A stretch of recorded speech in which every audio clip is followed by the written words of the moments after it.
Meskipun diakui sejarah bahwa tanah yang ditempati Palestina itu milik Israel, namun rakyat Palestina udah menduduki tanah itu selama berabad-abad. Sementara Israel berdiaspora. Solusinya tuh adalah berunding. Tanah yang dibagi dengan adil untuk dua belah pihak. Apakah benar solusi ini? Ya, terima kasih pertanyaannya, Beni Kusnadi. Jadi, warga Palestina manakah yang disebut, yang dimaksud ini? Yang sudah berada di sana selama berabad-abad?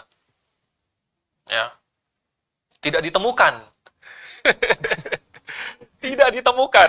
Tidak ada ya. Ya, ada kelompok Palestina mana, kelompok Arab mana yang bisa membuktikan bahwa keluarganya atau nenek moyangnya sudah berada di tanah itu selama berabad-abad. Tidak ada. Sekali lagi, pada tahun 1800-an, 1900-an awal itu, dua penulis terkenal dari Amerika telah pergi ke situ, menyaksikan apa yang ada di negeri itu, bukan orang Palestina, bukan orang Arab. Oke? Jadi, nah apakah solusinya apa? Solusinya Apakah benar solusinya kalau tanahnya itu dibagi dengan dibagi. adil dengan kedua belah pihak? Dibagi adil. Ya, sebenarnya kalau kita lihat sejarah itu adalah milik Israel, apakah Israel memiliki keharusan membagi tanahnya? Tidak. Tidak ada keharusan. Negara manapun tidak punya keharusan itu. Ya. Indonesia mau nggak membaginya dengan Malaysia? Ayo. Kedengarannya tidak ya. Ayo. Indonesia mau nggak bagi sama Malaysia? Kalau Malaysia mengklaim lagi, Kalimantan punya dia. Kira-kira dibagi nggak? Hah? Saya Saya rasa tidak juga. rasa tidak, ya kan? Nah, sekalipun demikian, Israel telah memberikan berbagai kesempatan, banyak kesempatan, supaya warga Palestina bisa mendirikan negara mereka sendiri. Tetapi ditolak. Dan ini belum pernah terjadi pada negara, pada gerakan kemerdekaan manapun. Belum pernah ada satu bangsa atau satu kelompok orang yang ditawari kemerdekaan, tetapi menolak.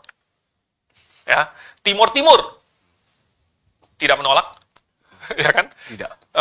Hong Kong, ya, tidak menolak. Tidak ada di seluruh dunia, cuman Palestina yang menolak dikasih kemerdekaan.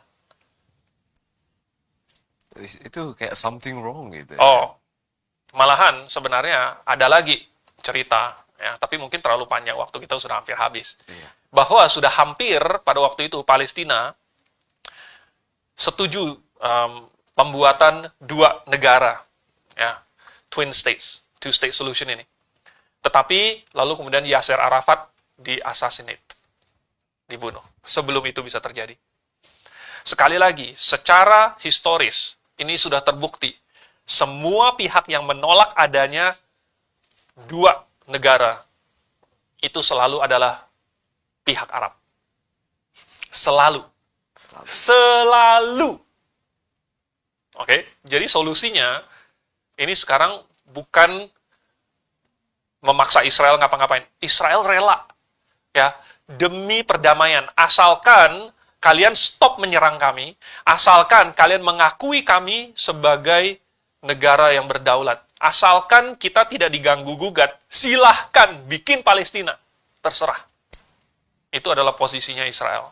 Itulah yang dikatakan oleh Netanyahu beberapa hari yang lalu. Ya, dia yang menyatakan, kami sudah memberikan kesempatan, kalian yang menolak. Kami sudah memberikan solusi, dirikan Palestina. Nggak apa-apa, kita support. Bahkan selama ini, yang mensupport Gaza, siapa? Israel. Yang memberikan mereka air, yang memberikan mereka listrik, yang memberikan mereka makanan. Itu adalah Israel.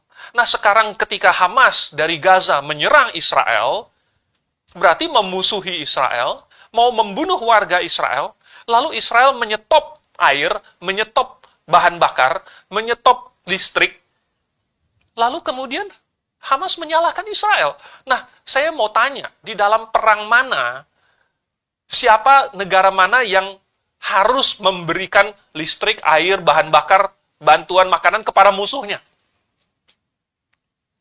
Nggak ada. Nggak ada.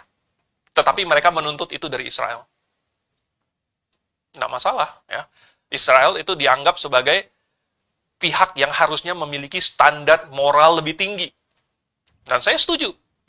Standar moral yang orang Kristen, ya, jangankan Israel, orang Kristen yang harus dimiliki oleh orang Kristen adalah standar moral yang lebih tinggi. Tetapi sesuai dengan cerita yang tadi saya sudah ceritakan, Israel merupakan pasukan paling bermoral di antara semua pasukan lain. Itu fakta.